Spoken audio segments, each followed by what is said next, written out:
What is up, everybody? This is Recap Rewind. I'm JLAG and I'm here with NBEA. And this episode is recapping and reviewing Riverdale Season 2, Episode 17, and it's called Chapter 30, The Noose Tightens.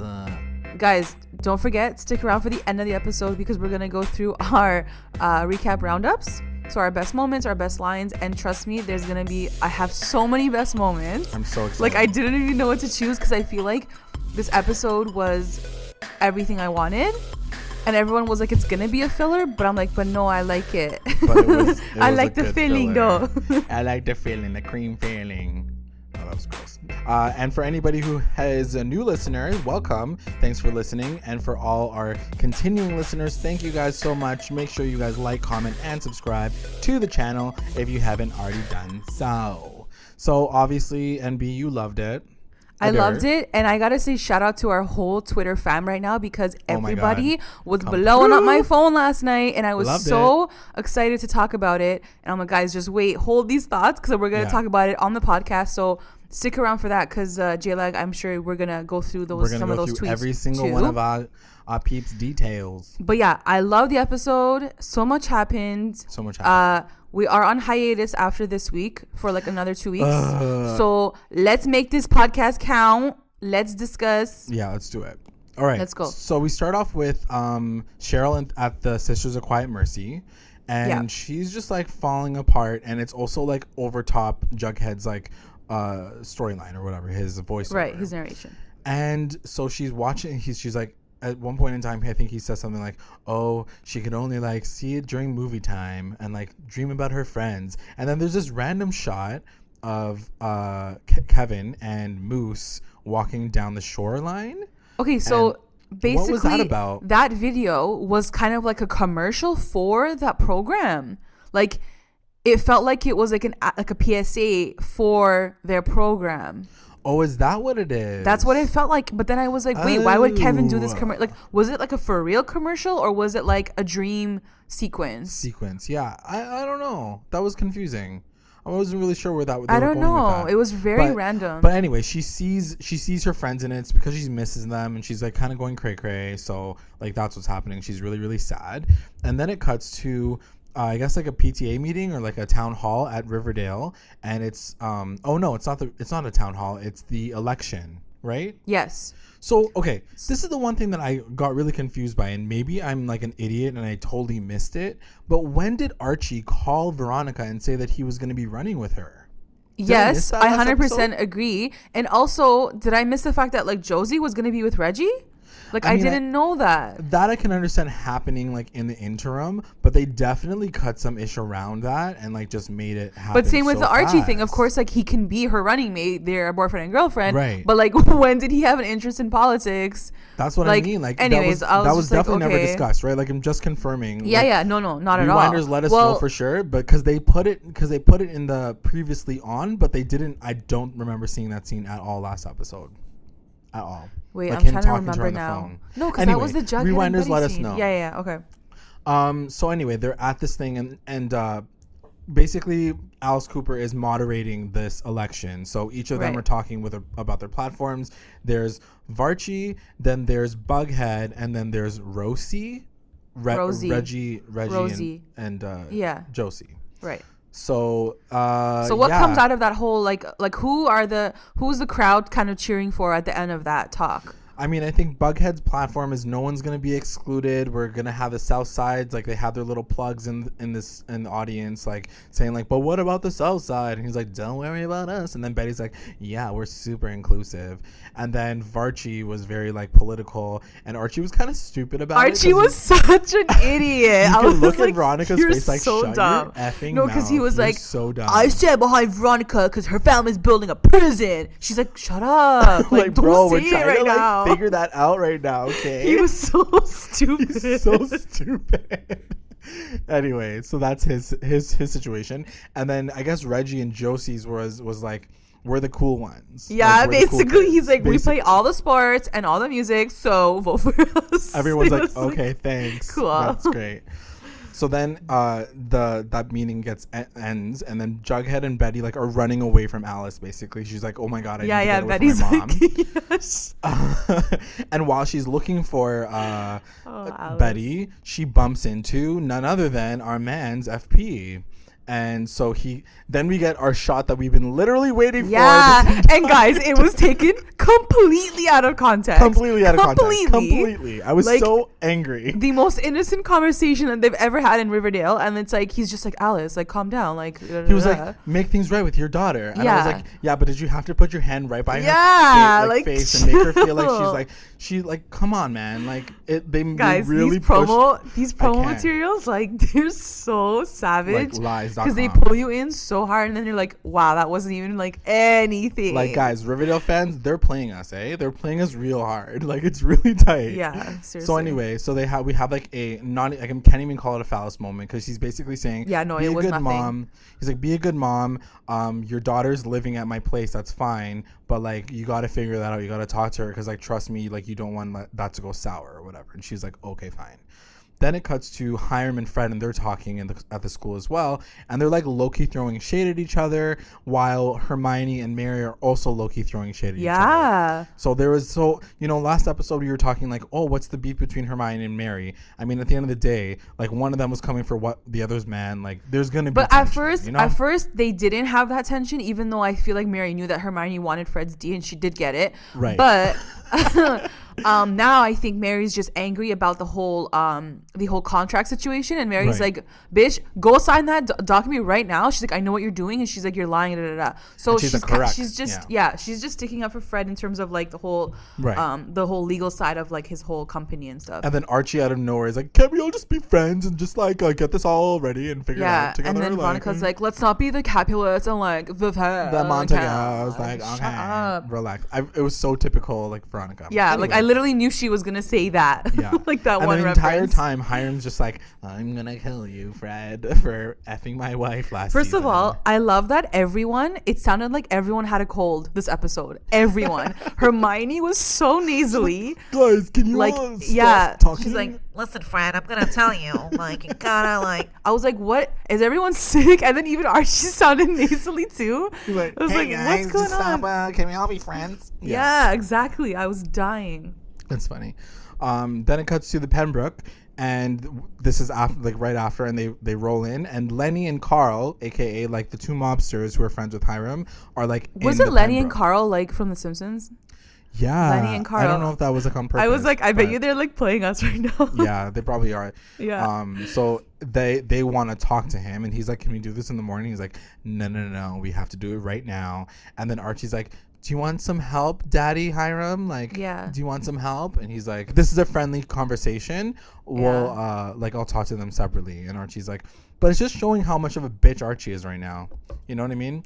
I don't know why he's so thirsty. I really want to talk about Archie's character this episode, but we'll get to that later. Yeah. Then it cuts to the Andrews residence, and Mary just comes through and she talks to Archie, and she was like, listen, your dad is going to be announcing his his mayor or whatever. And I want you to like stand beside him when he like does that. Yeah. And Archie says, of course I'll be there. Don't worry about it. I'll do that. And did you think at any point in time he was going to say no just because of his affiliation with Hiram? No, I never thought he was going to say no, and I never thought he wasn't going to show up. I was like really heartbroken. That scene really like, it really hurt me. I was like, wow. Yeah, we'll talk about that too later. Yeah. So then it cuts to the Cooper residence, and Alice is like so lit. She's like, yes, I like went in and like talked to FP. And then she gets home and Chick is watching TV, and they done found the car that you guys are stupid enough to put into a swamp. Mommy, look at the TV, Mommy. She's like, oh, you freaking idiot. Funnily enough, that wasn't even him. That was like Betty and Jughead doing stupid-ish, which we said from the get-go that was going to go sour right away. No, but at the end of the day, he killed, either Chick or Alice killed that guy. Like, that's true. Who killed the guy in the first place? Like, blame them. That's a fair point. I mean, you know what I mean? Like, what are you going to do? not kill someone. Not kill somebody and try to hide their car in a swamp. Yeah, right. Yeah. Makes sense. So anyway, right away she calls FP and she's like, they found it. They found the car. And then it cuts to them at Pop's Diner, and Jughead is like freaking out. Everyone's freaking out. Everyone's freaking out. Yeah. Yeah. And they had to like explain why it happened, because I was like, why are they pulling a car out of a swamp, like out of nowhere? Like, it's so random. Yeah. And FP's like, obviously we would have known like the dumpster guy would like drain the swamp and this. I'm like, okay, but why are they draining a swamp? Don't ask me. I have no idea. And then FP's like, did you guys at least wear gloves? And Betty's like, yeah. I'm like, rewind. No, they didn't. They definitely didn't. You checked? We talked about it. We talked about how they're not wearing gloves. Ooh, I wonder if that's gonna come up after. We're like, this girl did not do anything right. I'm like, for someone being a super sleuth, seriously, awful. Yeah. So anyway, she's thinking that they did, but like, no, they didn't. And FB's like, you know what, listen, we got to hunker down. Everybody just calm down. Like, the sheriff at one point comes in and he's like, and then everyone starts to glitch out a little bit. And they're like, you know what, calm down. We're all, I'm like, guys, okay. You guys are looking sketch right now. Yeah, exactly. And then on top of that, Betty's also like, I'm still not going to be home because Chick is there. So I love how like the entire time when they're all talking about like the biggest thing, Alice is like, are you coming home? Are you going to come home though? She's like, this is all happening because you're not at home right now. I can't do it with my life right now. Why aren't you at home? I'm like, okay, stop. It's kind of cute though. No, it was super cute. It was super cute. So then it cuts to Hiram in his study and he's talking to Archie and he's like, listen, the guys, Lenny and Carl, they're worried because Hermione's like drawing a lot of attention to like the gangster mafia family or whatever. And so on top of that, like they want to have a dinner and like really like, you know, talk about what's gonna happen with the town. Yeah. And then Archie's like, maybe I can help you out. And then Hiram's like, well, you're usually good as being like my bitch, so fine, sounds good, I'll see you at dinner. Yeah. So then it cuts to Riverdale High, and it's like the secret society, like this serpent secret society, and they're all like having a meeting and having a conversation about stuff, and Jughead's like kind of like turned up about whatever because he's always turned up, and he's just like, guys, I need you guys to vote for us, obviously. Right. Like, I'm going to protect you guys.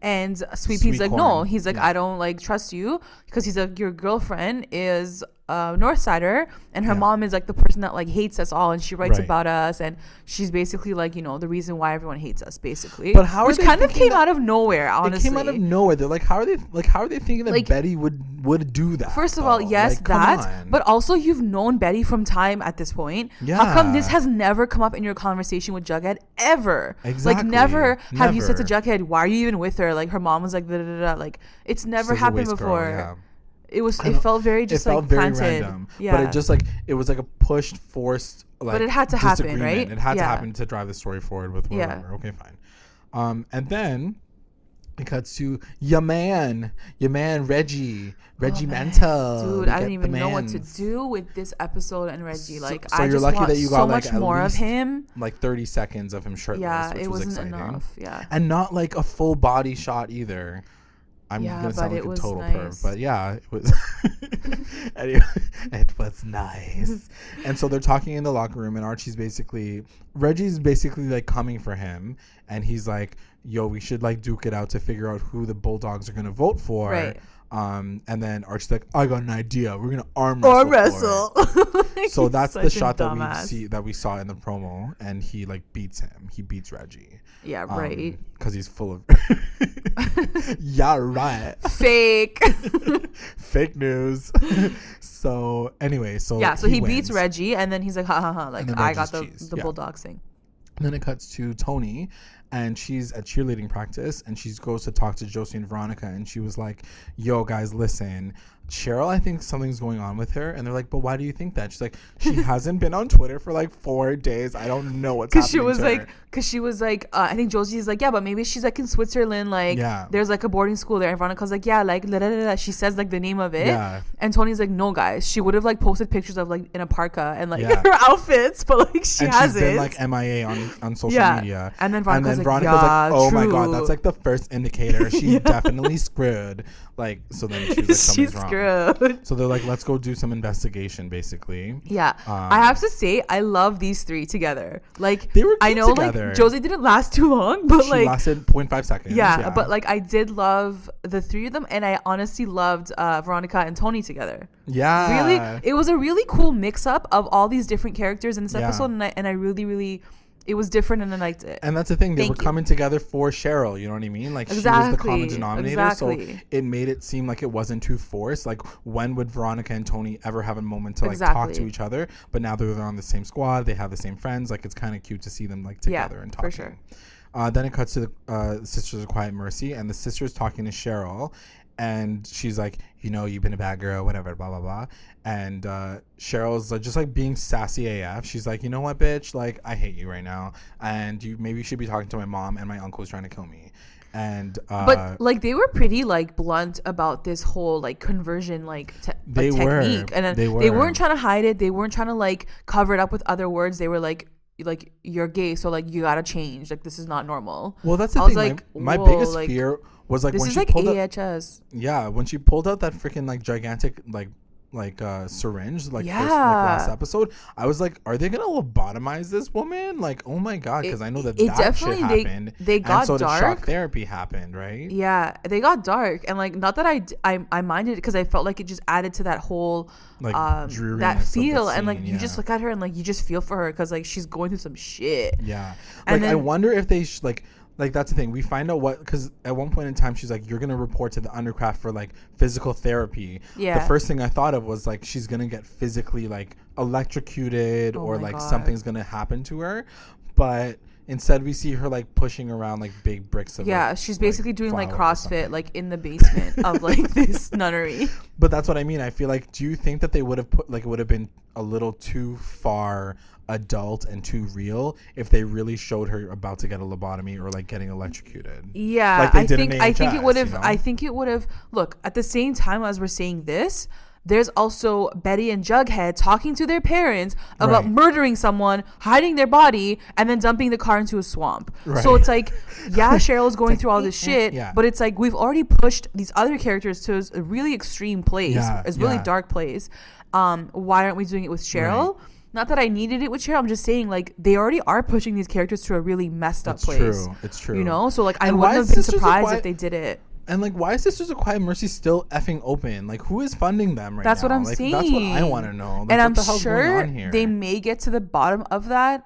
But I also feel like it's such a good location to have in a story like Riverdale, where like you can just throw all this like dark storylines there, right? But I think it's like unfair. Like, why is this like place like? It's true. At some point, like logically, it's gonna be like, it's gonna be like, why are you guys still like there? Like, Cheryl, you're good at burning shit down. Just burn that shit down. Maybe Veronica will get her dad to like, or her parents to like buy it out and like change it. Yeah. Like, turn that into a prison, for God's sake. Like the one good thing they do, you know? Yeah, like that's the one thing that they could probably turn into a prison, because it already looks like a prison.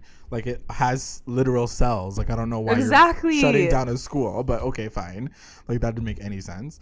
Then it cuts to, speaking of, Hiram. And okay, I want to know what your thoughts were for this freaking scene, because all of the gangster mobster stuff, you know, I know that you like hated it that one time that we did it for like Veronica's confirmation, but this episode, it annoyed the crap out of me. Yeah, it was like literal Godfather music playing. It was like that stupid like, it was like violin or whatever. I have to say, I didn't mind it as much. Like, it was uber cheese. It was uber cheese for sure. But I'll tell you, okay, so which scene is this that we're going into right now? So this is when they asked for 25% of the prison's, like, stuff. So okay, so there was a scene, and I don't know, I think we might have already passed it, but I just want to quickly talk about it. So there is a scene, it might have been right before, where Hiram asks Archie for his help, right? And he's like, let's go into my study. We talked about right?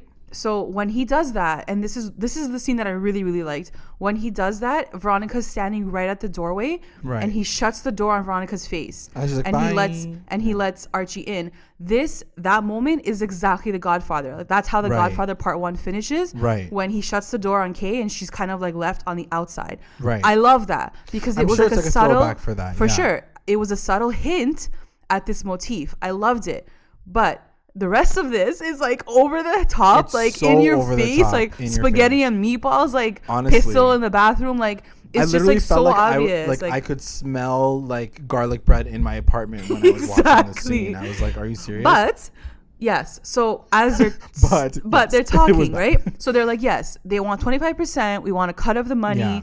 And then Hiram's like, no, I can't do that. Like, I would lose everything, whatever. And then he's like, well, you don't have a choice, so you better like let us know in 24 hours. Yeah. And then Archie. Archie steps in. This dumbass of a kid. And he's like, because the whole point of this is like, they know that Hiram is defenseless. Like, they know that like Hiram doesn't have any bodyguards. Yes. The people from Montreal are like gone.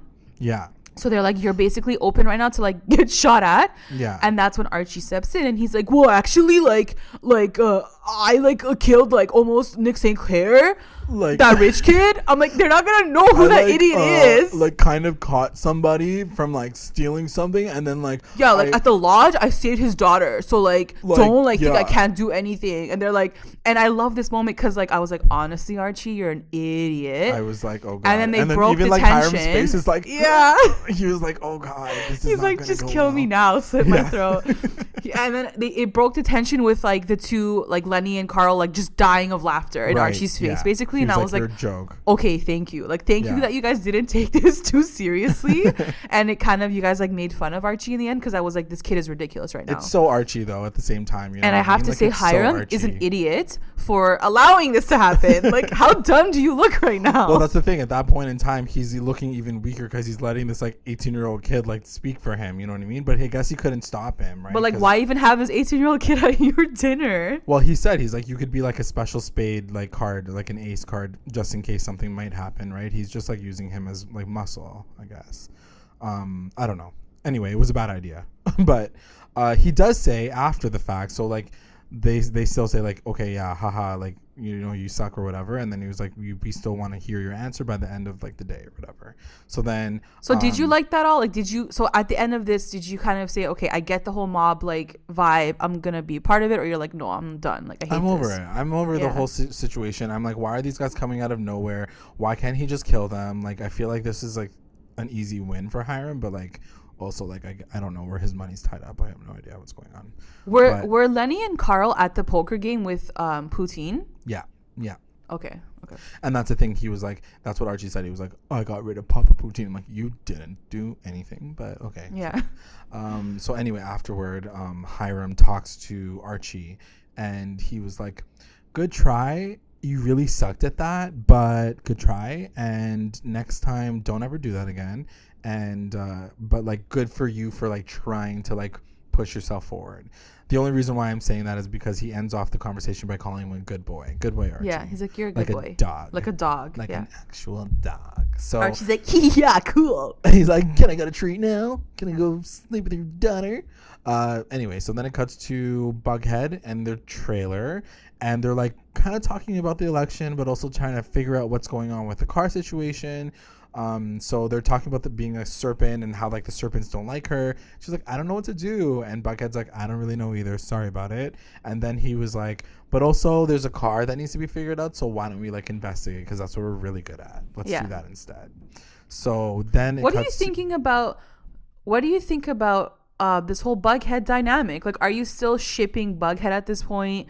I almost feel like the BUGHEAD, like, I don't even want to say it because I feel like people are gonna kill me, but dun dun dun. It's kind of like words, girl. It's kind of like slowing down a little bit for me. I feel like their chemistry, at least, like you know what I mean, like they're not as I see them more as special. I see them more as teammates than like lovers. Yeah, that's what I'm saying. Like, I feel like they're enough, more friends than they are like together. And you would think that you would feel that like love more because they're literally sleeping in the same place now. Literally, like, no excuses, guys. But I'm not. But like you're right. I don't feel that like, ooh, I can't wait to like see them in the trailer together. I feel like we've seen more romantic moments and sexy moments with them. This is like not a moment that I feel.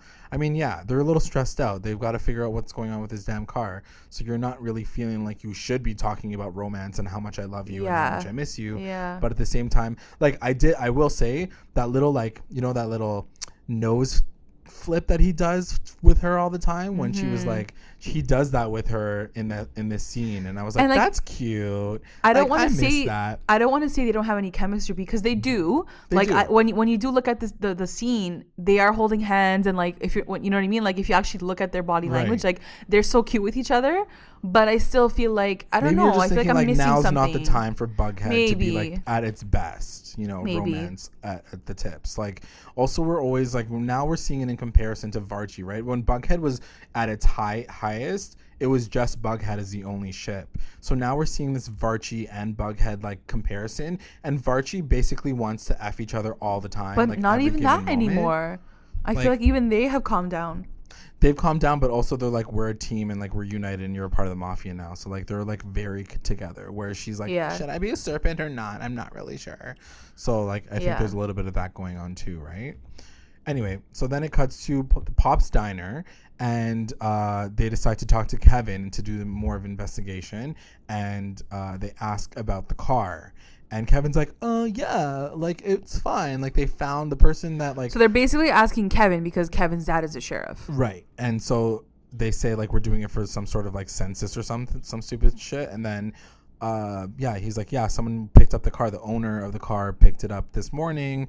And that's that. So then they get that information.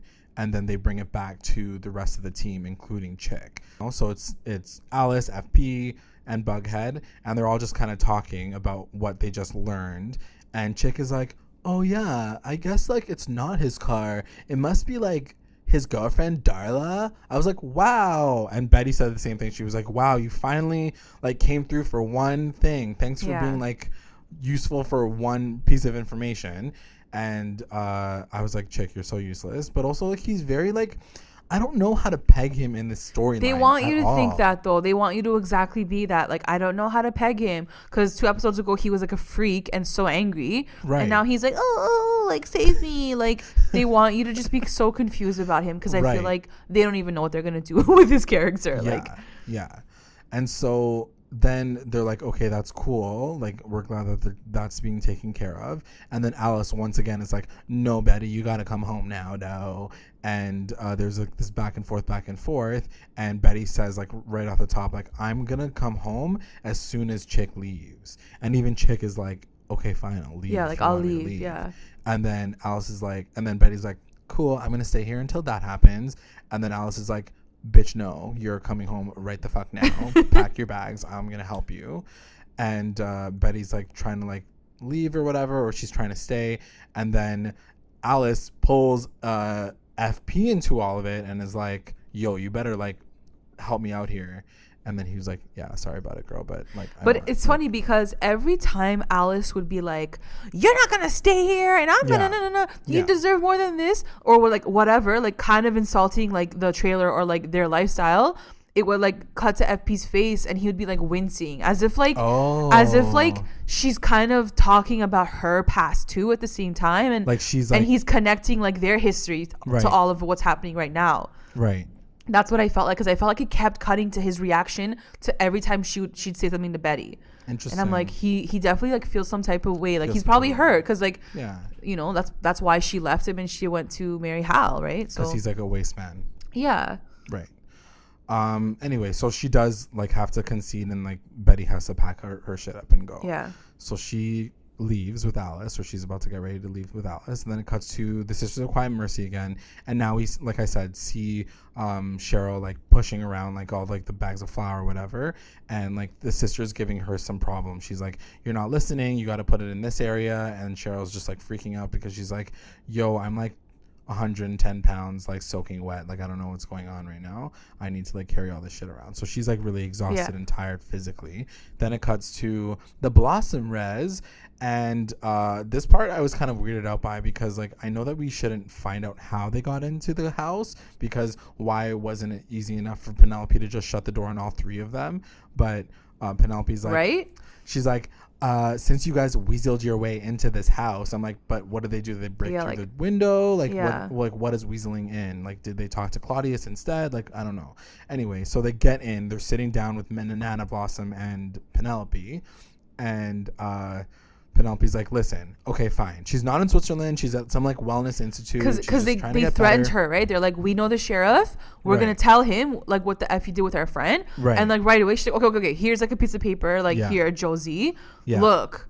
And it was like the paper that like Cheryl drew her and Josie on. Like episodes ago during the Halloween episode. Yeah. And Josie like sketches out right away, like no pun intended. Yeah. She was like, oh my God, this is really I just got that. Good job. And she's like, oh my God, this is really creepy. Like what the F? Yeah. And I think they kind of cut to outside of this little house at this point, right? Yeah, because like after that whole sequence, she like, wants to leave. Penelope's like, you understand what I'm trying to say, Josie. Yeah, like she's sick, like she needs help. Like she was going to either hurt you or hurt herself. Right. And it's not really that far-fetched because Cheryl did try to kill herself at the end of season 1. So like I totally understand where Josie's coming from too. Like she's not being over dramatic. Who like you don't know, right? Like you really don't. So but like at the end of the day, it's like your friend still. Yeah, so she runs out of the house because they still don't know where Cheryl is exactly. And Josie turns around and she's like, if this is true, like even a semblance of this is true, then Cheryl sent me a pig's heart and I was supposed to F Chuck and it didn't happen. So it's all her fault. Like and then she's like, I'm out. She's scared. Yeah, she's like, I'm out. And then they're like, okay, totally. Like, Josie, come on, girl. Like be a little bit stronger. Fuck. Yeah. And then it cuts to one of our Twitter fans. The best line ever. She was like, Josie puts the pussy in pussycat. yeah, acting Roxy. I was dead.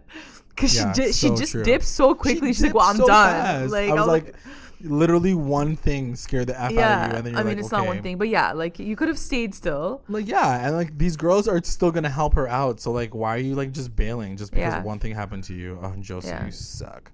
And then it cuts to the Cooper res, and Betty comes in and she was like, listen, Mom, I just want to get a serpent tattoo.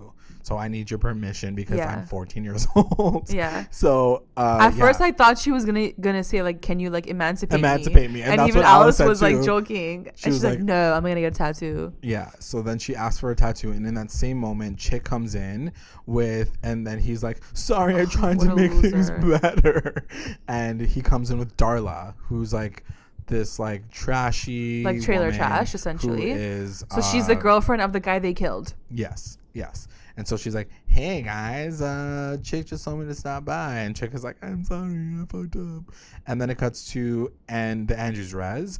And Jughead is with Fred in the kitchen. And they're like, he's helping with his speech. Yeah, Jughead's basically writing Fred's speech for him. Yeah, and there's like some exchanges of eyes with Archie and Jughead because as you remember because Archie comes downstairs and he doesn't even know that Jughead's over. Yeah. Like that's a weird thing too. Like, how are you not going to tell your friend, yo, I'm going to come over and like talk to your dad for like a minute? Like, well, they're not friends anymore, right? Remember what happened last episode with like the whole chains? I forgot. The chains and the whips and the cutting of the chains and the breaking of their friendship. Yeah. So it's a lot. There was a lot of like serious, quiet looks that they were exchanged. Well, that's Like Archie had serious FOMO in that moment. He was like, for sure. He's like, wow, you're like lurking in for my dad, but like I have a new daddy now, so it's fine. Then it cuts to the Cooper res, and Darla's just like sipping on some tea, and she like explains the whole reason why she's like sitting there, and she was like, well, I know that Chick was trying to get more info from me, but I ain't stupid like he is, and I like came around and like I figured him out. She basically wants money. So right? Now she wants money. She's like, give me $10,000 and I'll disappear. To shut me up, yeah. Yeah, and so Alice is like, don't worry, we'll get you the money. It's just not like in the house, obvi. And so then they're like, she's like, Betty's gonna go. And then she's like, it's like 9 o'clock at night. I don't think we can do this right now. And she's like, don't worry, I'll wait until 9 o'clock in the morning and like we'll do it. And so then she was like, she waits basically the entire night or whatever. Right. Then it cuts to the lodge residence, and as soon as they're coming home, like Veronica and Archie from like God knows what, like having a date or whatever, they open the door, and Andre is getting his ass beat by somebody in a black hood, and I wrote down Andre is like really not good at anything. Yeah, no, like if he was like, supposed to be a bodyguard, like you did not do shit. Like you were just like sitting on the floor, like getting your ass beat. Like you got beat down, you shot some guy for no reason. What was he doing? Was he stabbing him? Because like there was blood on his hands. There was blood. I don't know. Like I guess they had to make him look like he was in some sort of like like injury, he couldn't. like Yeah, major I think injury. he was stabbing him. I feel like. Yeah, maybe, but there was no knife. Guys didn't want to show like violence. But anyway, they. So Archie chases the guy in the black hood. He chases him, and he like books him in like the alleyway, and it's sure enough his good old friend FBI agent Adams. Yeah. AKA like Adams, who was like working for Hermione and Hiram, and he still like pushes Archie off, and he was like, tell Hiram to take the deal, and then he runs away. So then it cuts to Hiram talking, and he was like, oh, so I guess like Adams is like he turned, and like he's been like a spy this whole time, and he's working for the other family, and he's like, with Andre like in the hospital now, and without Adams, like we're basically defenseless, like we're gonna like we're not sure what to do. And Archie's like, don't worry guys, I'll stand watch every single minute and every single day of the hour just to make sure that, and like everyone's like, no, you're stupid, like what are you gonna do? He's like, this is what I did for my dad, daddy. And then he was like, no, you can't do that. And the thing that I wrote down was like, how come Hiram can't? I mean, he's a millionaire in my eyes. Why can't he hire? That's my question too. Help? Like, I don't get it. Like, do they not have any money? The only thing I can think of as the reason why he's not doing it is because he's weak. Like, who knows who he's hiring? You know what I mean? Like, maybe he has no friends right now. So if he hires someone, like, what are the odds that person's going to turn on him and like try to kill the family? Okay, like, but I think it's better to have like mercenaries than like nobody. Right. Like, he has nobody right now. We know like the people in Montreal. Anyway, I'm just going to assume that that's the reason why. Because like he's not hiring It was just, anybody. no, like I just didn't understand either. I was like, bro, just go hire like a bunch of mercenaries. Like, it's fine. Like, what are you doing? Like, you have millions of dollars, or like, I don't know. It was weird. But you know, it's interesting because it was the first time where he says, I don't know what to do. Like, you know, like, and he was admitting kind of defeat. He's like, I don't know. And I was like, mommy? I was like, Hermione, Juno? Yeah. Juno? She's like, I have a cold. I don't know. She's like, I'm not sure. I'm not speaking in this scene. I'm sick. My throat is all. So then it cuts to the Cooper res, and then she goes to the bank. Like, I guess Betty goes to the bank now, right? And she's like, okay, see ya. Yeah, it's like 9 a.m. The bank's open. She's like, Betty, our accounts are like joined, so you can get like the money out. She's like, see you later. So Betty's like left the house. So Betty dips. Now. Yeah. Then it cuts to Penelope at the Blossom res, and she leaves Nana Blossom alone. She was like, I'm going shopping. Yeah. If you need to go pee, then that's too bad. Maybe like just shit yourself. It's not a big problem. Sweet. Yeah. Yeah, it was so bad. So it was so mean. So she leaves. And like Nana does not waste a second. Like 0.5 seconds later. Yeah, like she's like, I gotta go do this. Did you know what she was crawling for until you saw the close up of the phone? Yeah, because she saw the phone. Looked across and like, oh, did she see something in the painting? Like, I mean, at that point, like, I know she's gonna get to the phone. You can just tell, like, from her facial expressions, like, she wasn't down for Penelope. Like, she was trying to like get to Cheryl the whole time, I think. Right, which was cute. She does like the most heroic thing. She literally crawls so hard because she falls off her chair. I think she falls from the chair. Yeah, she falls from the chair, and then she's like crawling around trying to get to the phone. This like old school like freaking like antique phone, 10th century freaking phone, dial up. Like the dial. It's like takes like 20 minutes to dial a number. Like, girl, like it's reminding me of some of the tweets that we got last week about life alerts. Yeah. She should just her life alert didn't go off. She couldn't press maybe it did. That's why Claudius came in. Oh, I don't know, who knows. So anyway, so she's running to the phone, and she's like so tired, so she like stops. She can't get there. And then it cuts to Riverdale High, and Antoinette Topaz to the principal's office, please. And I was like, oh, that's her full name. Like, Antoinette. Yeah, I guess that's kind of cute. So then she goes to the principal's office. Even when they said her name, she's like, me? She's like, that's me. Yeah, that's me. True. Right. And cue me. And I'm walking. So then she goes, and she's like, hello. And it's a phone call from Nana. So she does get to the phone. Yeah. But she's still like, on the floor. Dear. She's like, oh, God, Cheryl's nearby. And she's with the sisters. And Tony's like, I love that, like, the one phone number that, like, Nana knows is, like, Riverdale High. Like, this woman can't, like, do anything else, but she knows the number to Riverdale High. The one number. Yeah. She's like, I call Cheryl all the time. So, anyway, so I don't imagine. So then, anyway, before she's about to say Sisters of Quiet Mercy, the phone cuts off, and she's like, hello, and like and Tony's like, what's happening? she's like, who this be? Who is this new number? Who this? So she's like not really sure what's going on, and it cuts to Claudius, and he pulled the cord, he like literally ripped it out of the freaking like wall, and he's like, what are you trying to do here, mother? And then Nana's like, oh God, do you think that they're gonna kill her now? I think so.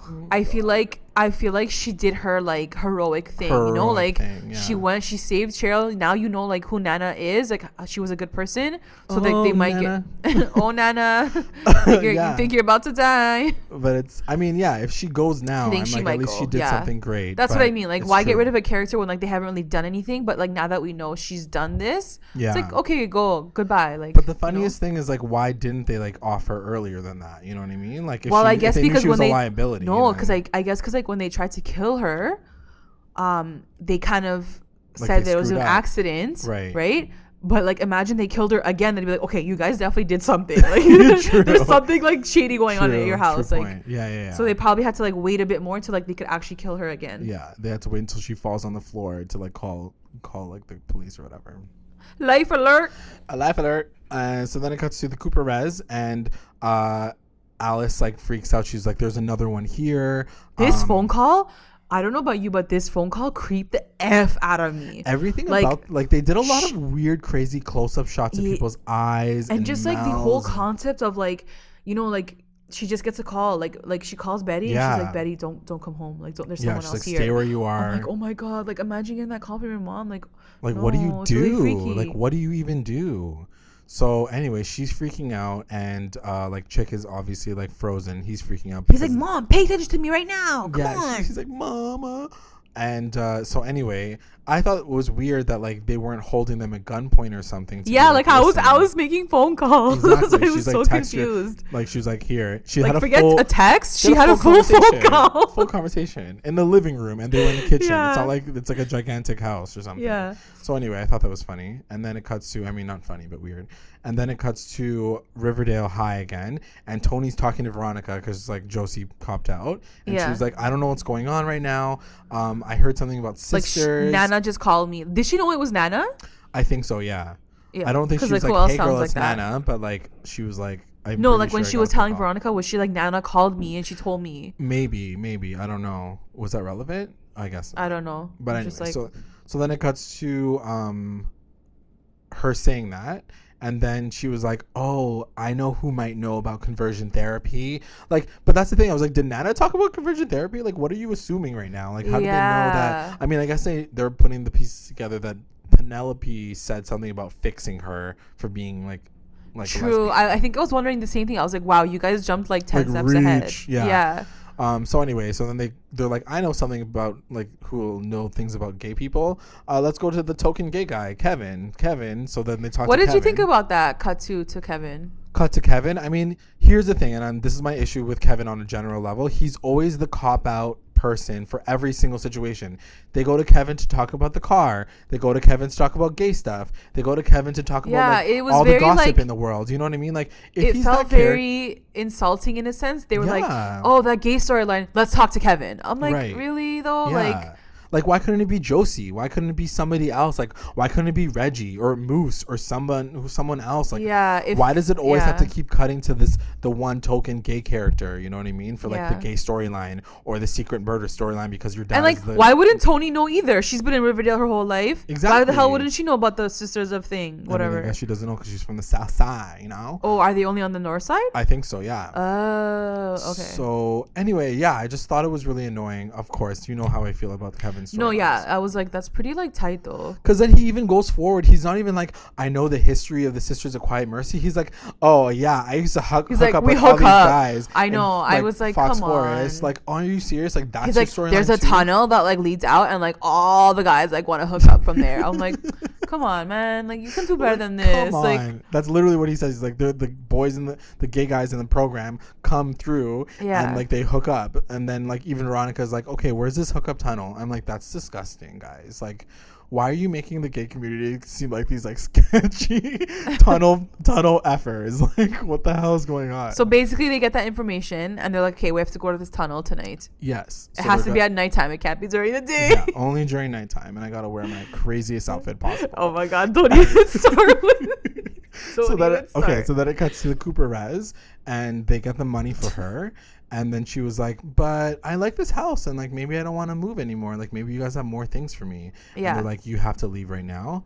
And then he pulls out an X-Acto knife and he's like, you're gonna listen to me before I cut your daughter's eyeballs out. I'm gonna cut your paper.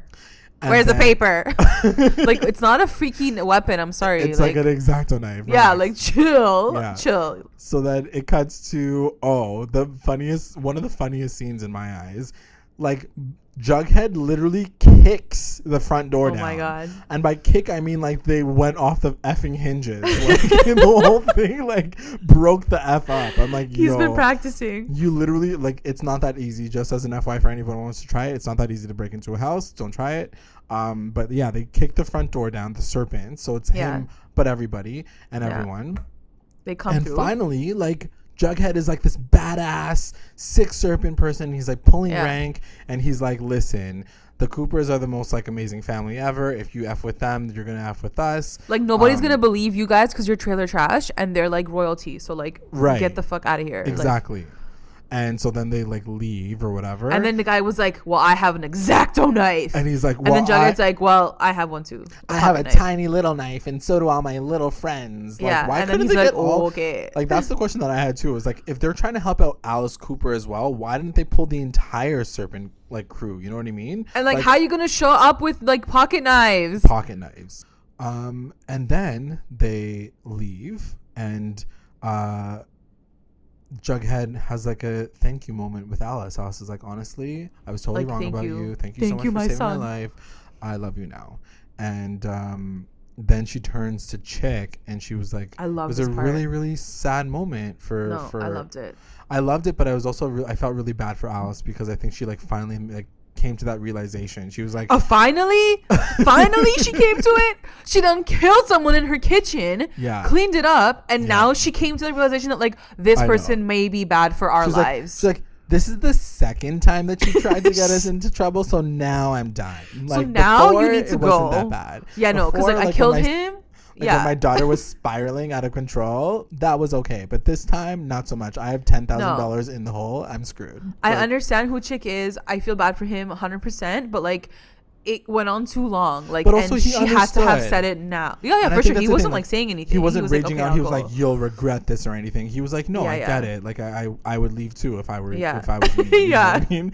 So he said like, but then she does say, she's like, you better do it quickly because you ain't staying here one more night. Yeah, she's like, not tonight. Tonight. Yeah, it was crazy. Yeah, exactly. She's like, I'm going to FP's tonight, so I'm going to be busy. So you gotta leave. Yeah, I can't babysit you. I'm not making dinner. So then it cuts to the lodge res. I'm making dessert. Ooh, some cake. And then it cuts to the lodge res, and so Hiram's like having a moment. He was like, you know what? I'm gonna like agree to this deal. I'm meeting with them later tonight. And Archie's like, that really sucks. I don't know what to do. And he gets a phone call, but then like suddenly out of nowhere something sparks in Archie, and he was like, I have an idea. Don't do the deal. Yeah, he was like, I have an idea. I'm like, oh God, what's he have in store now? And then on top of that, he's like ignoring a phone call from like his mom. Oh, true. Oh, right. Because then it cuts to Fred and Mary, and Mary's like, click. I guess he's like busy or whatever. I guess we gotta just like do this. Yeah, this is the part Fred was so upset. He was so bummed out. I felt so bad for him. He's like, yeah, he was really bummed out, but at the same time, he was like, okay, I guess I'm just gonna like run for mayor without my son. And Mary and him kind of like announce his like candidacy. Yeah. Then it cuts to Pop's diner. And Archie and Reggie have a conversation at Pop's. And basically he's like, yo, I need your help. If you stand with me tonight, then all the votes for the Bulldogs are yours. And Reggie's like, cool. I'm going to do that then. Right? That's the whole conversation. Yeah, right? Basically he's like, I will give you their vote. I need your help. Yeah. Then it cuts to Veronica and Tony. And we get like the best like cat suits of all time, or question mark. What did you think of that? Because okay, that was first crazy. of all, let's talk about this scene, okay?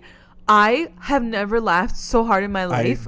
This entire sequence, because okay, when it first opened, Veronica's like, okay, like I'm here. I had to like wait for my parents, right? So she like comes into the lobby. Yeah. I didn't notice what Tony was wearing. I just saw Veronica and I'm like, what the F is she wearing right now? Like, yo, your tits are hanging it's a really nice top. Like the top is like super nice. It was like a choker on the top and like, but her cleave was like all open. I'm like, girl, you on a mission. Like, how are you gonna run with your tits like bouncing up and down out of this top? Like, where are you going after? Like a club? Like an after hours place? Like, where are you going? So I was already laughing at her outfit. I was already like, this girl is ridiculous. She's wearing high heel, like 6-inch heels. I'm like, no, this is crazy. So I don't see Tony yet. I don't see Tony yet. Then I think they get there. So they meet Kevin at the door and they sneak in, right? And Kevin doesn't go in with them, right? Yeah, no, he doesn't. He's like, go for. He said go. So he came all the way there to what? Like open the door for them? Like, yeah, basically. He was so like, this useless. is where it is, guys. Like he couldn't even come with them. You know what I mean? Like they couldn't even give him that of the mission. Yeah, he was just like the person like telling them where it is exactly. And then they walk into this like sewer hallway. Yeah. And then I think like Veronica and like Tony like stop for like a sec. And the music turns and then like up, the light like goes on Tony's shirt. I'm like, what the hell is she wearing? It was like a mesh top with like her bra like sticking. I'm like, are these girls crazy? Where are they going? I'm like, this is like the starter kit for like when you're breaking your friends out of a conversion house. And their faces were like dead serious, guys. Like they are stressed the F out. Like Tony looks stressed, but like here she is like in her night like club outfit. And Veronica's like ready to like do the same. Like she's like, I wish they just looked at each other and were like, nice outfit though. Yeah, cool. Okay, let's go get like her. Acknowledge like it. Something. Like because you guys look ridiculous. Like I love that it's like so typically like those characters, like comic book characters, but like honestly, like guys, it's Veronica, like for sure. But like I didn't know Tony was like busting out her like black lingerie. You're literally going into a tunnel that you have no idea where it's gonna go. There's like rats. You have no idea if you're gonna find your friend like dead or alive. Like come on, what's going on? And there's just like no support. Like you're not wearing no sports bra. Like you're wearing a freaking like lace bra. Like what are you doing? The nuns are gonna enjoy this part of my outfit. It was like crazy. What the hell? Did you see the GIF that I posted? Yes. Because I was dead. Like Veronica's face is like, yes, so like so guys, concerned. I literally sat there and I was cracking up by myself. Dying of laughter. Anyway, so then in the meantime, so they start running. Cheryl's also like going for movie night, so she's like dead and she's really tired or whatever, and she's watching this movie and she's crying, and she hears like, Cheryl, are you here? Like first of all, I was like, why are they yelling? Like they're gonna get hurt. They're literally yelling. They like the nuns are gonna hear you. Like, they broke in through the back, but they also started yelling. Yeah, I was like, what? Y'all, you guys are so confused right now. You're wearing the wrong outfit. You're don't know how to be Cheryl's name. Like, what? You guys suck at this shit.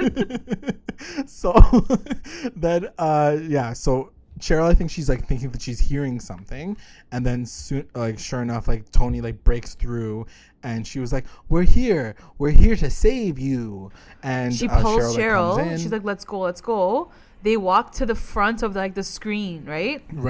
So they're in the middle of this projector screen, and then that's where it happens. The kiss, the CHONI kiss, guys. We got a CHONI kiss. It's a What did you think about this whole moment? I was very happy about it. I was like clapping and gagged and like yelling at my screen because I was so excited to see it. I was very happy with. They did a really good job. At first, I was like, moment. Yeah, it was super romantic. And at first I was like, oh my God, no. Like if she sees her and like runs and kisses her, I'm like, that's going to be very cheesy. Like, like get out of the room first. But the way they hugged first and they were like, it's okay. Like, you're okay now. Yeah. And then like the kiss happened. I was like, okay, like it was so cute. It was such a cute moment. And our girl, Glam Glitterazzi or whatever on Twitter, she said the funniest thing. She's like, while I love CHONI, run now, scissor later. Yeah. I freaking She's killing me. She's killing me. Anyway. And then like as they're kissing, like Veronica comes through. She's like, oh, like she didn't even look surprised. She's like, guys, let's go though. Like, come on. She's like, the nuns are coming.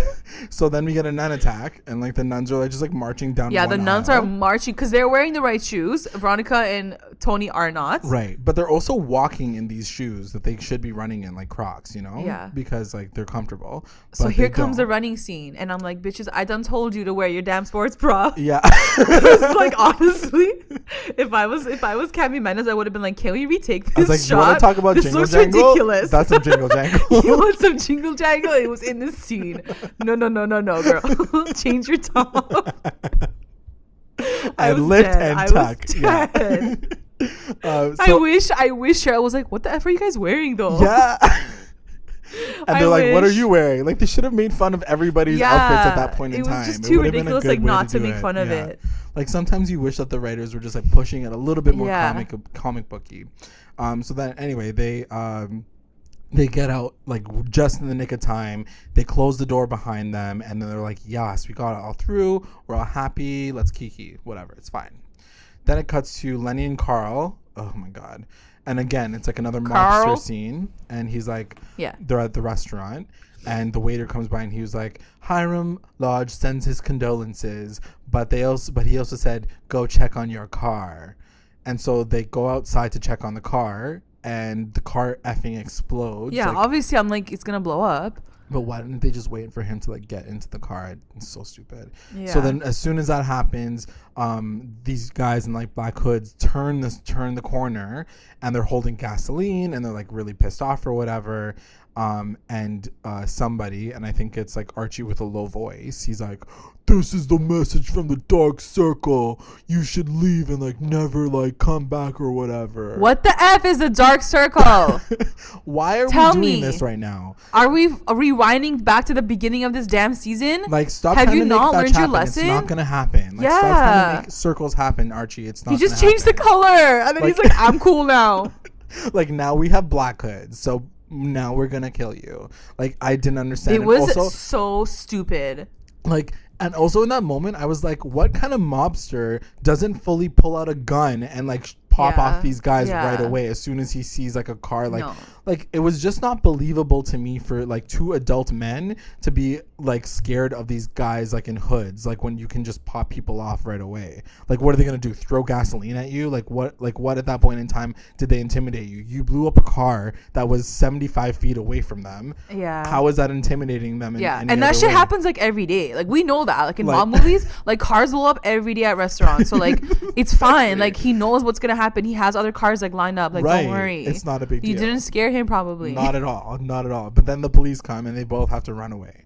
So I don't know what the point of that whole situation was, because thanks a lot, right? Like, Archie, you missed First of all, and then I was like, Archie, you're dumb, number one. Number two, you're endangering my man Reggie to go on this dumbass dark circle mission with you. Like, do not put him in danger. He doesn't need to be doing these things for you. And number three, if your dad's like whole situation was in the morning, how come you couldn't go to that and then be the dark circle? He had to find the masks. Oh, got it. Right. He had to find like 10 dark circle masks and the gasoline. Rig up the car and like all gasolina. Got it. Because he's like really bad at scheduling his life.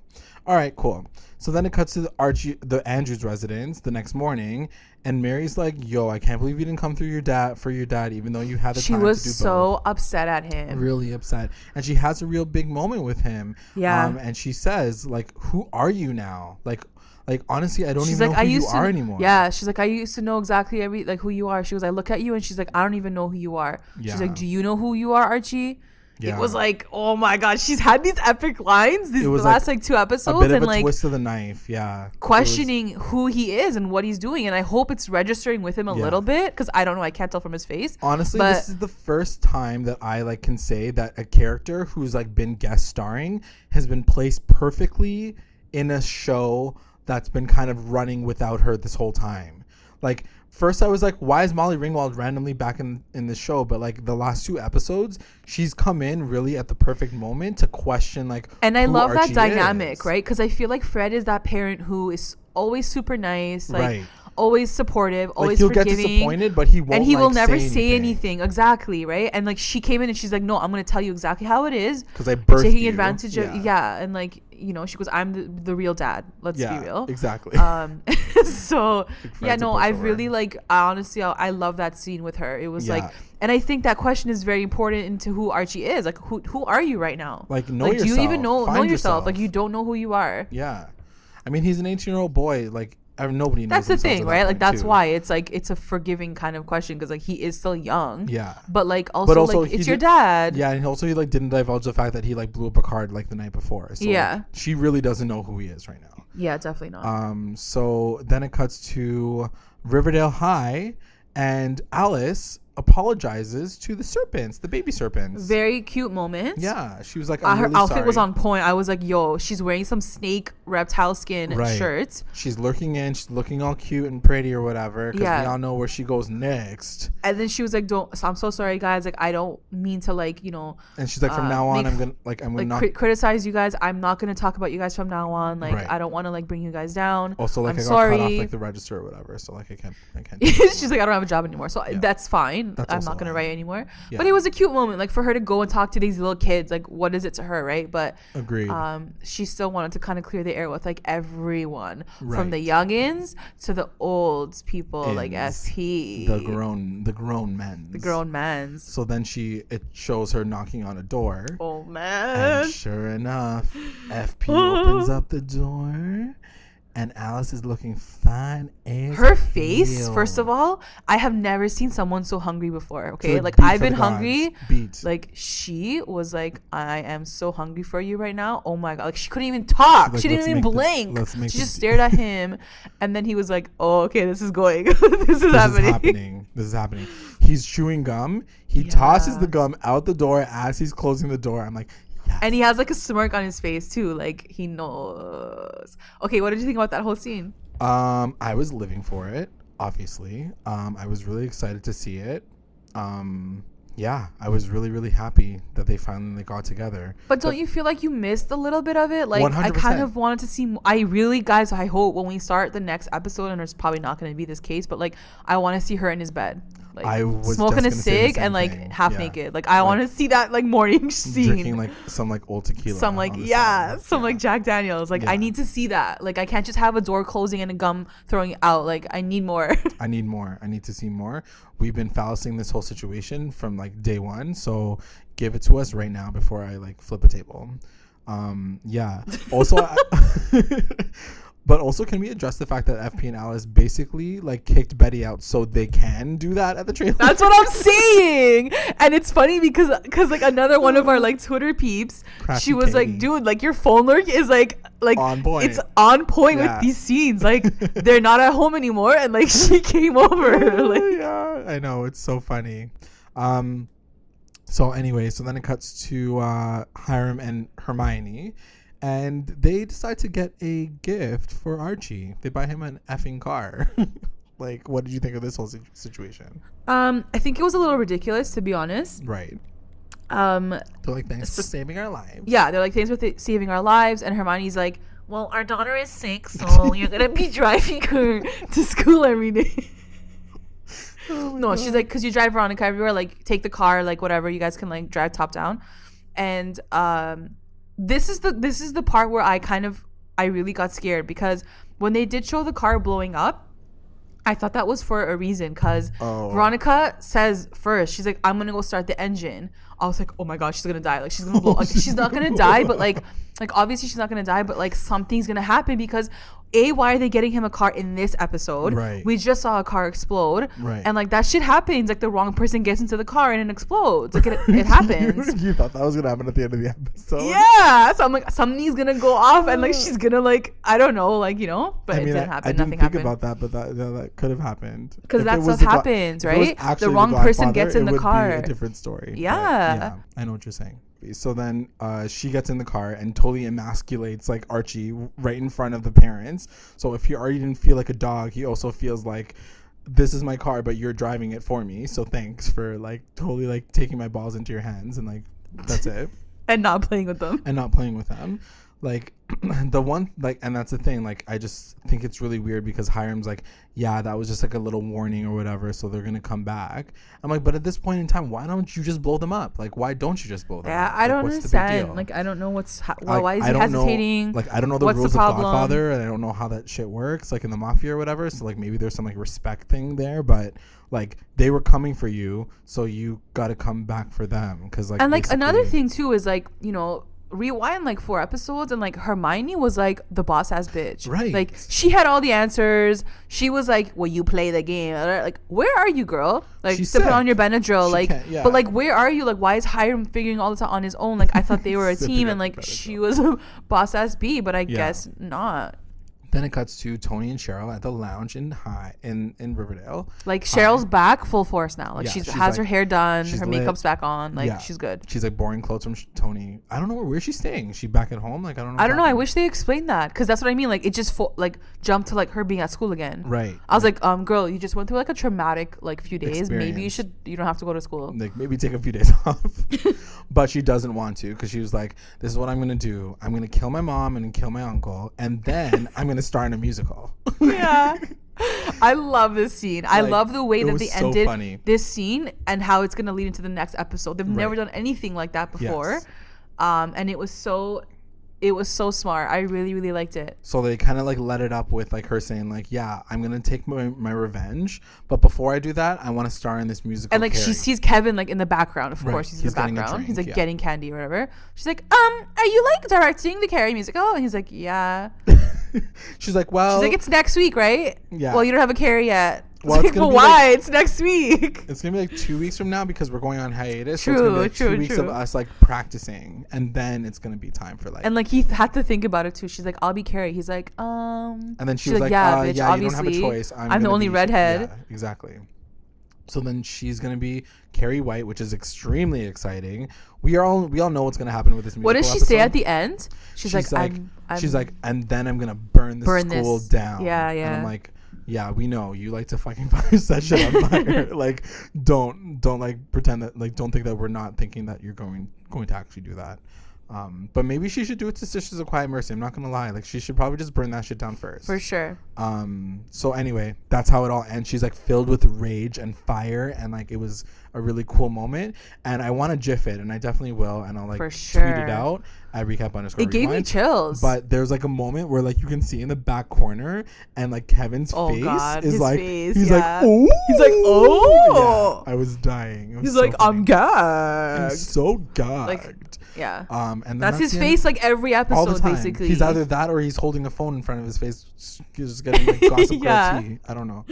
So that's the episode. My goodness, what it was really episode. Good. So we went out to Twitter and we asked you guys, what y'all think about the episode? And we got so many amazing replies. I'm just gonna read a few real quick. Go for it. So we got one from @CraftyKatie, and she says, "I'm a little mad we didn't get a kiss or anything, just an implied kiss / hookup for the FAlice thing." And that's the thing, like we didn't even get a kiss. Yeah, she's like, I feel a little let on, so she was a little bit cheesed about that, which I agree with. Girl, me too. Trust me, I wanted more than just a kiss. Yeah, same. I wanted at least the kiss. You know, at least it's true. At least the kiss, or like him grabbing her in the house. Something a bit more physical than just like tossing your gum outside. Like, you know what I mean? Like a little bit more. Because we've got the exchanges of eyes. Like we've got the exchange of eyes. So like you're coming over to his place and you're looking like beat for the gods. Like you're gonna F him. Just also, I think I would have liked a scene kind of in the middle, because the last scene that we had with her, she was just freaking out. Right. And kind of insulting him. Yeah. And then she just like comes over. So it's like I would have wanted something a bit more like sexy in between to be like, what are you doing tonight? Or but something. Also, you know what I mean? I think that's their dynamic. It's true. Cuckoo. It is. Yeah, like, yeah. She does do that. He probably knows that about her at this point. Yeah, for sure. It is pretty normal. We had one from Glam @GlamGlitterazzi, and she says, chick has flown the coop res. Alex gets laid, not clickbait. Poor Nana, someone get her a cell phone and a TV from this century. Agreed. Josie puts the pussy in Pussycat. And Tony learns Cheryl's lipstick is made with maple. And Team VARCHIE, bleach martini, please. Yes, totally agree with that. And she also says, Jughead blew me away like the Cooper's door, R.I.P. door. Attack of the Crazy Nuns. Miss Clavel is quaking. Archie equals worst son ever. # who are you? And then she says, Cheryl the arsonist 2.0 for her house next to school. No one is safe. Ain't nobody safe. Nobody's safe at all. We had Jiffy Pop Culture say great episode. Alice was this week's VIP or MVP as she rejoined the Serpents, kicked out Chick and ignited FAlice. Love the Cheryl rescue and the new friendship between Tony, Kevin, V, and C. You know, and then they said that they think that we hate Veronica. It's not that we hate Veronica. No, I totally replied to that, and I was like, no, I definitely don't hate Veronica. It's just some of the things that she does and or says. Yeah, for sure. So not all of her, just most of her. And then they say poor Nana Rose. I'm going to read just a couple more. We got Wayne A.W. Hey, I feel like Nana Rose trying to get to that phone to tell CHONI is to tell Tony that the only ship she's here for is FAlice. CHONI was too cute though. And finally, we got one from Tina. Hey, Tina. Finally, Alice got rid of Chick and accepted her serpent side. I was a little concerned about FAlice until I saw the preview. Both Jughead and Tony are my heroes. I cannot defend Archie. Best episode ever. But I'm so annoyed about the break. Samesies, girl. We are thirsty. I just want to read one more out because I think it is a good question to ask our viewers, and I want to ask you too. Mm-hmm. It's from at Postmaster Radio, and they want to know, what do we think of Archie's siding with the Lodges thing? Amazing. And they think that is this still kind of like a double crossing the Lodges plan in mind that Archie has? Thank you. What do you Postmaster think? Radio. That's a really good question. And we didn't get to talk about it, but I did want to bring it back. So thank you for doing that. I definitely think at this point in time, I have no idea how to feel about it. Because a part of me is like, yeah, he's totally playing like the double agent. Because there's so many moments where like the camera's on him for just a little long, like too long.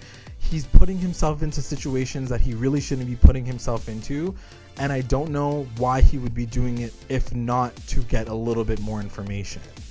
Do you know what I mean? But then the question that I keep having is like, what is his long game? Is literally his long game to like screw over Hiram that badly? Like he hates him that bad? No, like what did Hiram do to him that he's like playing this extreme long game that he wants to like avenge like what? You know what I mean? Like I feel like if Archie had more of a reason to do it, then I would be like, you know what? He's totally playing some crazy ish right now. And I'd be totally down for that storyline. But right now, I'm like, I think he's just innocent Archie. And he's just trying to like help out his girl. And like, you know, I think he is just kind of wrapped up in this whole gangster mafia situation, you know? And I think it's all kind of underscored with Mary coming for him and saying like, who the F are you though? You know? Yeah, I think leading up to like last episode, I was kind of debating or not. Like I feel like I think he might be working still and trying to get information. Yeah. After seeing last night's episode, I don't think that at all. I think he is so over his head. He doesn't know what he's doing anymore, and that's because he missed Fred's speech. You know, I think no matter what he does and what he does with Hiram, at the end of the day, if he's still coming through for his dad on the other end, I could be like, okay, fine. He's trying to balance these two worlds and he's trying to still come through for his dad. Right. His mom asked him to do one thing: just show up for your dad's speech. That's it. Right. Then you can go and like screw Hiram for all I care. Right. He couldn't even do that. Yeah. He couldn't even do that. Exactly. He like had to make a freaking black circle like thing. Right. So at this point, I definitely don't think that like he has a plan anymore. I think he's just so far into it. He doesn't know who he is. Yeah. And he can't get out, you know? Yeah, and it's true. And I think a lot of that does come from the fact that like he wanted to stop this Black Hood person, and he was never really able to, or so he thinks now. But because even the way he chased the guy that was killing, hurting Andre, like this guy is still like scarred. Like he wants to bring every single person down. So he definitely has this vendetta and this like really strong motivation in him. And I feel like it's not finished yet, and that's why he's siding with Hiram like so much. That's a good point. I think that like he's doing whatever it takes to like get where he needs to go to like get things done in Riverdale, because he doesn't want things to go bad in Riverdale and like anymore. Even the whole thing with building the prison, that's why he says it in the beginning on stage. He's like, her dad's building a prison, it's gonna like make jobs. Like in his head, like he's doing everything to better Riverdale, but that might not always be the right way. Like he's not doing it the right way. Of course. And like, yeah, I think his breaking point is coming, because I feel like you're right. I think he's been really traumatized since episode 1, and we keep seeing these flashes of him. So every single time we ask the question, why is he doing these stupid things, he does have a bit of a good reason for kind of being an idiot this season, just because like he is in a dark place, he is scared, he is traumatized. So that's his real motivation right now. When he's gonna shake out of that and how he's gonna get shaken out of that, I'm not really sure. Maybe do a musical. I don't know. Like, I'm not. And sure, I love how what happens to him. I love how last week Betty put like a lighter in front of Chick and everyone freaked out on her. It. Mandem goes and blows up a car and no, everyone's like, oh yeah, it's just like Archie. What? I know, so true. But at the same time, nobody else saw Betty do that except for Chick. So like, what are you gonna do? Side note, did you know that I watched the Paley interview at the Paley Fest, and did you know that particular scene was kind of improvised by Lily Reinhart because it was supposed to be a feather, and she's like, that why would have don't we been do jokes. a lighter? And the lighter got really extreme and crazy. The feather would have been really sexual. I don't know why they even wrote the feather in there. I think there. that's why they were worried. They're like, people might take this the wrong way. Yeah. So anyway, that's just a really, really good side note. Are you ready to get into our recap roundups? We are. Let's do it. Recap roundups. Best moment. So what was your best moment? My best moment is gonna go obviously to that whole sequence with Veronica and Tony saving Cheryl, because I was dead from the beginning with their outfits. I was dying on the floor of laughter. And then when they do save her, and there's a really, really amazing moment that we see with the whole CHONI ship. They get their kiss in front of this really beautiful projector screen. Just the vibe was just so well done. It was so I loved entertaining. It all. That whole sequence was it was very entertaining. Yeah, it was very entertaining. And I have to say, I love that whole trio. The Josie one too, but also more so the Veronica, Tony, and Cheryl. They were so cute together, all three of them. For sure. You know? Yeah, I definitely like the girls coming through for that win. My best moment was the Serpent Boys kicking that damn door down and coming to save the Cooper girls, and figuring that situation out with their pocket knives. Yes, it was a little over the top, but I definitely like the fact that Jughead finally is using his serpent powers for the good, and he's saving his girl and really coming through and helping out. Finally, I was one more point for Jughead because he was really annoying a lot of the season. So that was definitely one of them for me. WTF moment.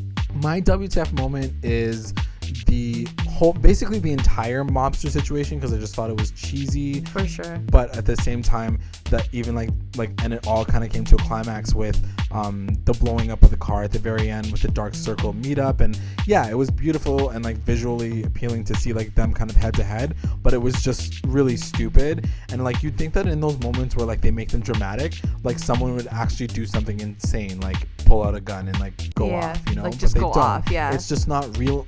They're we're doing this crazy thing, but it's not real enough to do a crazy thing with it, So yeah, that was my WTF moment. I'm really? What was yours? My WTF moment is gonna go to the last FAlice scene, just because the episode was ending and I was are we gonna get the scene? Hello guys. Yeah. And then of course she shows up, she looks bomb AF with her dark lipstick and her snake shirt, and he is opening the door. It was just all too much to handle, and it was a little surprising. I did want a bit more, a Casablanca kind of tilt and a kiss, and maybe I don't know, something romantic. I mean that's too cheesy for them. You're you were saying before, no. They're not that cheese couple. They're that fierce, sexy, but still just a bit more. Yeah. I think him grabbing her inside would have been yo, it's going down. But him just tossing saying, his gun was hey stud, or something a little something to allude to we're not just gonna talk and have tea, we're gonna go and do it right now, we're just thirsty, guys. We're really thirsty. Everyone is. Everyone was literally waiting for FAlice's episode, and that's the amazing thing too. I'm watching this show that is based on Archie comics, okay, about 4 freaking kids, and still everybody is so down for this FP and Alice relationship. It just shows you how they've built this world and they've created these characters and it's fun, they've made the parents interesting too, so sure. It adds a whole new layer to the show. I mean, that's the thing, when you look at the people who are playing the parents, they're not just basic parents. These are they've been really good in their time, and they Skeet is just he makes you want to skeet, so exactly. It's just it's just he's daddy. That's it. MVP. My MVP is gonna go to Nana Rose, because I feel she came through. She started that whole what's her face, Tony scene, the mission, and it was just from her phone call. She literally crawled for her life to save her granddaughter. Crazy. And it wasn't surprising. Like, I definitely felt like Nana and Rose had to do something at this point. Right. But like you were saying before, I definitely think that like she might be like good to go at this point. Like they might kill her off now. They might just like knock her off. But yeah, good job, girl. You really did it. My MVP, even though she didn't have that many scenes this episode, was Mary Andrews, because I think number one, she's been killing it for the last two episodes. She's been killing it. Yeah. Molly Ringwald has been killing it as an actress. But this particular episode, with that, even with that scene where she's talking to Archie, saying like, "Who are you right now?" I think was really, really, really powerful. And I think it was necessary for Archie to kind of like start figuring out what the F he's doing with his life. So. And she really is the one person who puts the main character in his place. Like, we don't really get to see people. I mean, we have, but like, I don't know. There's something when it comes from her. He is our main character. Like, let's be real. It is Archie, right? Yeah. So the fact that she stands there and kind of just like gives it to him straight in his face, like I love that, because no one else really does that. Do that for her? Yeah. You know, like Veronica does it too, but like, and then she like steals it with a kiss, so like it's not as like harsh, right? Whereas like the mom was very like, you are messing up. Who are you? I don't even know who you are. Exactly. Like it's those are like real words, like, you know. Totally. So yeah, LVP. That sort of leads to my LVP, because my LVP was Archie, because he's an idiot. Yeah. And a lot of what you were saying in your like what the F moment, where like, what is he saying right now? Like there's like mobsters and he's like, I broke Nick St. Clair's face. Like nobody cares. Yeah. Like he's a 16-year-old kid. Like nobody cares right now. And, like you're creating the dark circle. Like what the hell are you doing? Yeah. And I think he is so over his head right now. He doesn't even know what he's doing. And yeah. My LVP is Josie, because she sees one sketch of her friend drawing her and she glitches out and like taps out for the rest of the episode. So I was like, girl, bye. Literally, girl, bye. What they the couldn't pay for her whole episode. She was like, yeah, you know what? I'm just gonna like Beyonce my life right now. I don't know. Like I just thought it was like, girl, come on, get it together. But you know what? Those are the moments where I really question, like, again, like the logistics of a production. Is it just because like they didn't want to pay her for like the full 45 minutes? Like, no, I'm serious though, right? I'm serious. Like, they couldn't pay for everyone at the same time for like the whole duration of the episode. The best line. My best line is gonna go to Veronica, as always. And I was dying at this part. It's when Archie's kind of asking her whatever, and she mentions that Cheryl's missing, and she's like, God and Gucci willing, Cheryl is safe wherever she is. Oh my god, I love her lines. I was like, did she just say God and Gucci? Literally, what is that for real? That's an actual line. I loved it. So funny. There's some of them where I'm like, oh god, no, but this one I was like, oh my god, of course. Like, I was dying. Steal that. Like, yeah. God and Gucci willing, Cheryl safe wherever she is. God and Gucci willing. Loved it. I'll have a good vacation. Yeah. My best line, I don't mean to bring it back all the way back to Mary, but I'm gonna say like, who are you right now? Yeah, like that was my particular line. Yeah, for sure. And like really exclaiming it for the audience too, to like be like, yeah, he is kind of going off the deep end, and yeah, you should kind of pay attention to like what Archie's doing right now, because as a mother, I'm freaking concerned. And she's like, I'm looking at you now, and I don't know who you've become. Right. Like that is just so That's like tight, yeah. It's tight. Like she's like, who are you? You're not my son anymore. Like, you're not your father's son anymore. Yeah. Like you're just Daddy Hiram Lodge's son. And he doesn't say anything, and he just kind of sits there and takes it. So yeah, so that was a pretty like important thing to hear for sure. Yeah. And that is the episode, guys. Oh my goodness, what an episode. It was really good. Yeah. Thanks for sitting and listening to us, guys. I hope you guys enjoyed that. If you guys aren't already doing it, please make sure that you subscribe. Make sure you guys are checking us out on iTunes and reviewing our content on iTunes, because those boosts and those likes and those reviews really make a difference for us. It keeps us going. It keeps us like moving up through the ranks, because there's so many other podcasts out there, but you know which one's the best one. And I just want to say really quick, because last week was a really long episode for myself and JLAG. Yeah. And just seeing your guys' comments on our YouTube, on our Twitter, and being like, you guys are so hilarious. Thank you guys. Don't stop your podcast. That honestly, guys, it makes it all worth it for us. Totally. Because sometimes we're like in a really crazy bind, and Right. we're pumping these podcasts out for you guys. We do it for you So guys. We do it for you. It's like, it's amazing and seeing those, and I'm like, thank you guys. Yeah, I really appreciate it. love you. Always appreciate it. And once again, don't forget to check us out on Twitter at recap_rewind. You can always reach out to us there and comment when you finish listening to the podcast. Let us know what you guys think. We're going to be on a hiatus, so we're going to try to pump out some content. So check that out on YouTube. We got some content coming. Check it out on Instagram. And also, yeah, that's it. That's pretty much it, guys. Thanks for guys. listening. Bye. Bye.